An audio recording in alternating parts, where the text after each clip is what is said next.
और वो ये मान लेते हैं कि लाल फूल जो है वो प्यार का प्रतीक होता है कि नहीं होता है। आप समझ ही जाइए कि मैंने क्या कहा कि red is negative colour, red is aggressive colour, red is angry colour, और आप प्यार की बात करते हैं तो मैच करता है कि नहीं करता। हाँ, मैं इस जगह पे एक जगह पे जरूर उसमें हूँगा कि वो पैशनेट होता है, पैशन होता है उसमें। तो रेड कलर इज पैशनेट, तो वो लव के साथ थोड़ा बहुत जुड़ जाएगा, लेकिन लव का कलर रेड नहीं होता है।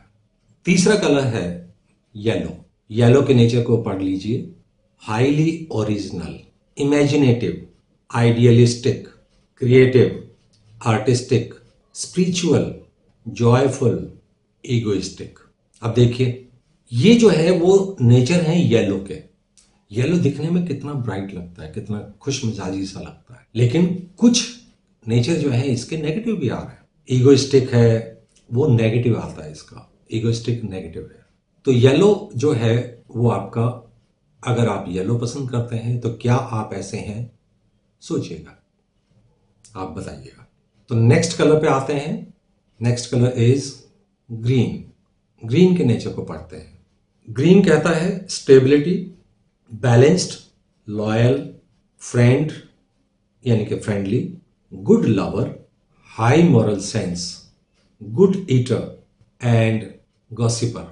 गॉसिप बहुत करता है, यानी कि सब कुछ ठीक ठीक चलता है, अचानक हम एक नेगेटिव उसमें बोल देते हैं। सो ग्रीन कलर के जो नेचर में ये सब चीज़ें आती हैं। अगर आपको लगता हो कि ये चीज़ जो है वो आपसे मैच करती है या नहीं करती है, क्या आप ऐसे हैं या नहीं हैं, वो आप सोचिएगा। अगेन कमेंट्स में जरूर बताइएगा। Next colour is violet. Violet is enigmatic, highly creative, moody, keen observer, suspicious and easy to love with. कितना अच्छा है कि आप इसके साथ प्यार से रहेंगे, यानी कि आपको पसंद आएगा इसके साथ रहना। तो ये है आपका वायलेट कलर के नेचर के हिसाब से आपका नेचर, कि वायलेट कलर अगर आपको पसंद है, वायलेट कलर ये बोलता है। और ये जो कलर्स की जो थ्योरीज बनती हैं, ये इंसान के नेचर को पढ़ के बनाता है। रिसर्च कैसे करते हैं हम कैसे कह देते हैं कि इंसान को ये पसंद है, ये पसंद नहीं है। इसके पीछे एक लंबा चौड़ा जो है रिसर्च प्रोग्राम होता है। जैसे बोलते हैं कि वो, कभी मैं अगले किसी एक वीडियो पे लेके आऊंगा कि शक्ल अगर आपकी ऐसी है तो आपका नेचर ऐसा होता है, अगर आपकी आंखें ऐसी है तो ऐसा होता है, लिप्स ऐसे हैं तो ऐसा होता है।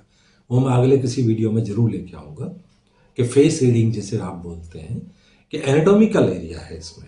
लोग जो है वो दूसरे तरीके से बोलते हैं उसको कि फेस रीडिंग आ गई है। हम फेस रीडिंग नहीं बोलते हैं, हम लोग उसको एनाटॉमी के साथ जोड़ते हैं। हमारा जो ताल्लुक है किसी के नेचर का, वो एनाटॉमी बेस्ड है।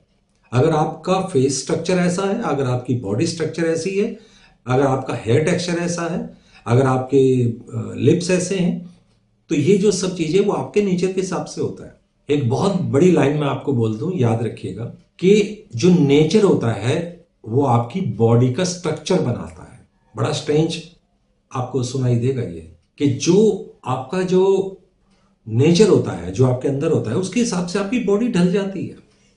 कमाल है ना। ये भी एक रिसर्च का पार्ट है, बहुत बड़ी रिसर्च है, बहुत लोगों ने काम किया इसके ऊपर, और उसकी थ्योरी जो है लोगों को दी गई है। इसके पीछे बहुत बड़े बड़े लोगों ने काम किया है इसके पीछे, कि क्या ये ऐसा होता है। अगर वो होता है तो हम लोगों को ये चीज़ आज अवेलेबल है, हम आज उसको पढ़ के और इस चीज़ को महसूस करते हैं, करने की कोशिश करते हैं, समझने की कोशिश करते हैं कि जो नेचर होता है उसके हिसाब से बॉडी स्ट्रक्चर होता है। यानी कि हम बॉडी स्ट्रक्चर को देख के उसका नेचर पढ़ सकते हैं। उल्टा, नेचर ने पहले कैरेक्टर बनाया, यानी कि उस इंसान का बॉडी स्ट्रक्चर बनाया जैसा वो दिखता है, और उस दिखते हुए को हम बोल देते हैं कि तेरा नेचर ऐसा है। तो ये जो चीज़ है ये भी आपस में जुड़ी हुई है। तो ये कभी आएगा जब मैं एनाटॉमी के बारे में बात करूंगा कि एनाटॉमी के हिसाब से नेचर कैसे चेंज होता है। आपकी एनाटॉमी अगर बॉडी की ऐसी है तो आपका काम करने का ये एरिया होगा, आप कितना खाते हैं, आप कितनी एज तक जिंदा रहते हैं, आपका व्यवसाय क्या होगा, प्रोफेशन क्या होगा, ये सब जो चीज़ें हैं ये आपकी एनाटॉमी यानी कि आपकी पूरी बॉडी बोलती है। ये आगे कभी एक वीडियो में मैं डाल दूंगा। तो नेक्स्ट कलर पे आते हैं। Next colour is brown. Brown का जो नेचर है वो क्या कहता है, ब्राउन में स्टेबिलिटी होती है, सिंप्लिसिटी होती है, क्वालिटी होती है। ब्राउन वाला बहुत अच्छा दोस्त होता है, इसमें टॉलरेंस बहुत ज़्यादा होती है, इसको सिक्योरिटी बहुत चाहिए होती है, इसको हमेशा एक जिंदा रहने के लिए मुझे ये चीज़ चाहिए, इसके बगैर मैं मर जाऊंगा। यानी कि उसको हमेशा से ऐसा लगता है जैसे मैं इनसिक्योर हूँ। ब्राउन जो है उसको इनसिक्योरिटी फील होती है, इसलिए उसको सिक्योरिटी चाहिए।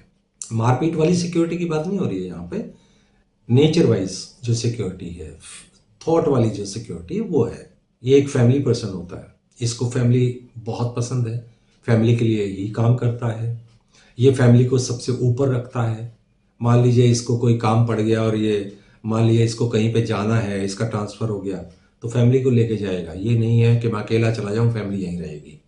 या मैं अपने बच्चों के लिए टूट के काम करूँ, हम मैं बच्चों के लिए ही काम करूँ, मैं अपने यार दोस्तों, मैं अपनी फैमिली के लिए काम करूँ। तो ब्राउन जिसको पसंद है वो बहुत अच्छा इंसान भी माना गया है, बहुत सहनशील होता है, बहुत अच्छा दोस्त होता है, बहुत हेल्पिंग बंदा होता है। कहने का मतलब ये है कि ब्राउन जो है वो एक ऐसा इंसान होता है जिसमें सब कुछ शांत शांत सा होता है, अग्रेसिव नहीं होता है, यानी कि हाइपर नहीं होता है, शांत होता है। सहनशीलता इसका एक मेजर मेजर नेचर होता है, और ये आया है अर्थ से, बिकॉज अर्थ को हम ब्राउन से रिप्रेजेंट करते हैं, मिट्टी के कलर्स को, मिट्टी को, इसलिए वो अर्थ के साथ जुड़ा हुआ है। तो ब्राउन जो है सहनशील सबसे ज़्यादा होता है, बहुत सहन करता है। Next colour is pink. ये भी मैंने देखा है, पिंक को ज़्यादातर हम लोग क्या बोलते हैं, पिंक जो है वो फीमेल का कलर है। ये कौन सी चीज़ आ गई इसमें?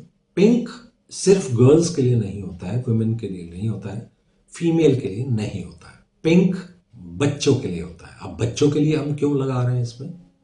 अब देखिएगा, एक फीमेल और एक बच्चा और पिंक दोनों का, पिंक का सबसे मेजर जो कैरेक्टर होता है या नेचर होता है वो होता है इनोसेंसी।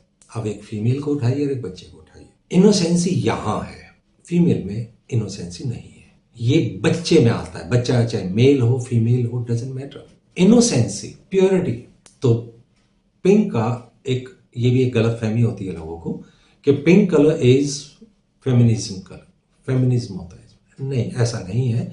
हम इसको वैसे कर लेते हैं, एक अलग बात है, लेकिन ऐसा कोई स्पेसिफिक इसको 100% को मत मानिए कि पिंक कलर जो है वो एक फीमेल कलर होता है, वो नहीं है, ऐसा नहीं है। पिंक में आता है romance, sweetness, delicacy, tenderness, charming, talented, warmth, friendly, और साथ में एक बोल देता हूं इनोसेंसी। तो ये आपके पिंक के नेचर्स हैं। तो जिसको पिंक कलर पसंद है, सोचिएगा, इसमें मेल फीमेल वाली बात नहीं है। ऐसा नहीं है कि पिंक जो है कोई मेल पसंद ना करे, ऐसा तो कुछ भी नहीं। दूसरे मैं आपको ये भी बता दूं कि आपके पसंद का कलर का मतलब ये नहीं है कि जो शर्ट आप पहनते हैं ज्यादा वो आपको पसंद है। एक ही कलर, मैक्सिमम एक ही कलर जो है काउंट होता है, जो सबसे पहले आपके मुंह पे आता है, आपके दिमाग में आता है कि मुझे ये कलर पसंद है। चाहे आप व्हाइट पहने हो लेकिन आप रेड बोलते हैं, इसका मतलब आप रेड पसंद करते हैं, व्हाइट तो बाई चांस मैंने पहन लिया है। तो ये इस तरीके से आप काउंट करिएगा, जो सबसे पहले, जो सबसे ज्यादा आपको पसंद हो वो ही कलर आपका कलर होगा। और कॉम्बिनेशन कभी मत बनाइए, मुझे ये भी पसंद है मुझे वो भी पसंद है, ऐसे नहीं। सिंगल कलर, कोई भी एक सिंगल कलर, वो आप अपना चूज करिए। सो ये था पिंक। पिंक के बाद आता है ब्लूइश ग्रीन। ब्लूइश ग्रीन, अब इसमें दोनों के नाम है, ब्लू भी है और ग्रीन भी है, यानी कि जो ग्रीन जो ब्लू जैसा हो। यहां पे मैं ब्लूइश ग्रीन बोल रहा हूं, यानी कि जो लास्ट में वर्ड आया है कलर का नाम, वो काउंट होगा। अगर मैं ग्रीनिश ब्लू बोलता तो मैं ब्लू कलर को अहमियत देता, यानी कि वो ब्लू जो ग्रीनिश हो। यहां पे मैंने बोला है ग्रीनिश ब्लू, तो यहां पे ब्लू को मैं पहले रखूंगा, थोड़ा सा ग्रीनिश है वो, तो ये ब्लू जो है वो काउंट होगा। तो ब्लूइश ग्रीन को देख लेते हैं। Sensitive, sophistic, self assured, usually stable, helpful और नीटनेस। ये आ गया आपका ब्लूइश ग्रीन का नेचर। हल्का सा टर्क्वाइश, हल्का सा, यानी कि थोड़ा ग्रीन सा ब्लू सा मिक्स होके एक कलर बनता है, ये वो कलर है। तो ये ब्लूइश ग्रीन है। Next is grey. अब क्योंकि ये कलर नहीं है लेकिन फिर भी हम उसको काउंट करते हैं, हम उसके नेचर को स्टडी करते हैं, क्योंकि कहीं ना कहीं हम लोग इसको यूज करते हैं, लाइफ में भी यूज करते हैं, प्रोडक्ट में यूज करते हैं, डिजाइन में, पेंटिंग में, हर चीज में यूज करते हैं। तो ग्रे जो है इट रिप्रेजेंट समथिंग, कुछ कहता है, तो उसके बारे में हमारे पास एक नॉलेज, उसकी थ्योरी होनी चाहिए। तो ग्रे क्या कहता है? प्रैक्टिकल, काम, safe, safe and secure, defensive. तो ये है ग्रे के नेचर। नेक्स्ट कलर ले लेते हैं, दैट इज व्हाइट। व्हाइट क्या कहता है? Cleanliness, purity, self confident, innocent, simplicity, youth, critic, और लास्ट में जैसे लगता है पहाड़ तोड़ दिया उसके ऊपर, not at all hard working. अब इसको चलो मैं इसी पॉइंट को पकड़ लेता हूं, नोट हार्ड वर्किंग को। देखिए व्हाइट जो है वो एक साफ सुथरा शब्द के साथ जुड़ता है। ऐसा लगता है जैसे ये एक साफ सुथरा सा कलर है, इसके ऊपर कुछ लग ना जाए। और लगेगा कब? जब आप कुछ काम करने लगोगे। जैसे नेता लोग होते हैं, इसको हम व्हाइट के साथ जोड़ते हैं कि जो नेता लोग जो होते हैं वो काम नहीं करते हैं, वो एसी में बैठते हैं, तो उसको व्हाइट कॉलर बोलते हैं, व्हाइट कॉलर। तो जो व्हाइट कॉलर शब्द है वो इसी के साथ ही मैच करता है। तो व्हाइट जो पहनने वाले लोग हैं वो ज्यादातर क्या करते हैं, वो director post, honour post, order देने वाले पोस्ट, ये सब में आता है। यानी कि जहां पे आपको लगे कि साफ सुथरापन दिखाना हो और काम ना करना पड़े, वहां पे उसको व्हाइट पहना दो। तो व्हाइट को इस तरीके से बोला गया है कि ये हार्ड वर्किंग नहीं होता। हाँ, बातचीत में, डायलॉग से, ऑर्डर दे के, इन सब चीज़ों से वो आपको काम करता हुआ नजर आ सकता है, लेकिन अपने हाथ से काम करता हुआ नजर कभी नहीं आता। तो ये है व्हाइट। अब लास्ट कलर उठाते हैं। Last colour is black. Black क्या कहता है? Conventional, conservative, serious, thinker, important of self Prestige. यानी कि वो अपनी सेल्फ प्रेस्टीज के लिए बहुत काम करता है, वो बहुत जरूरी समझता है। यानी कि कह लीजिए कि क्योंकि ब्लैक में कोई कलर नहीं होता है तो इसलिए इसको कंजर्वेटिव के उसमें हम काउंट करते हैं। सीरियस बहुत होता है। जब अकेला होता है तो इंसान सोचता है, भीड़ में नहीं सोचता कभी भी। तो जब ब्लैक है तो इसका मतलब वो अकेला है, अकेला है तो वो सोचेगा कुछ अपने बारे में, और सीरियस तो होगा ही नेचुरली। तो ये है कैरेक्टर आपके ब्लैक के। तो आई होप कि ये आपको कलर्स की जो नेचर के बारे में जो मैंने बताया वो आपको पसंद आया होगा। तो आप कमेंट्स में जरूर बताइएगा कि आपके कलर्स, आपका नेचर मैच करता है या नहीं।